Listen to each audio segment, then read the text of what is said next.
Kag sa numero 1 sa mga balita subong nga adlaw. Syado pa katemprano para istoryahan ang politika.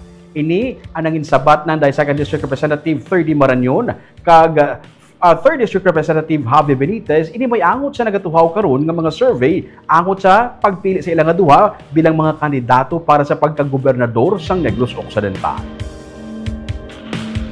Nagwa na ang ngalan na Day Marañon kag Benitez nga ginanantaw magasambuha para sa gubernatorial race 2028. Ginsiling ni Governor Eugenio C. Lacson nga padayon siya nagalaom para sa isa ka common candidate sang Love Negros kag United Negros Alliance Coalition. Suno kay Marañon, maayo man ang United Ticket pero subong siya ang nagatutok pa sa trabaho. May nagwa nga survey sang Miyerkules nga ginpatigayon sang RPMD Foundation kung sa diin ginapakita nga si Benitez ang may 42.4% preference para sa 2028 governor kontra sa kay Marañon nga mayara sang 38.04%. Sa pangayag ni Benitez, nakita niya ang survey kag siya ang nagapasalamat sa pagsalig nga ginahatag sa iya. Pero wala nagakambyong iya nga paminsaron sa gihapon, siya ang nakatutok sa trabaho nga ginhatag sang pumuluyo sa iya. Si Congressman 30 sunod kay Benitez ang iya nga partner kag abyan. Kuyag ni Governor Lacson nga ang Coalition United kag sunod kay Benitez, nagaisa siya upod sa gobernador angot diri.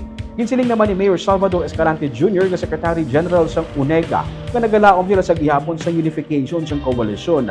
Kag nagapaabot sila sa ginkasugta nila damlag pa nga tiuna nga gikan sa UNEGA para sa gubernatorial post. We expect the UNEGA will be the next. Ano na siyang expectations na to? That the gubernatorial candidate will come from UNEGA? We're just being consistent. Hindi mo na subong na nagawa na statement. Nagawa na dugay.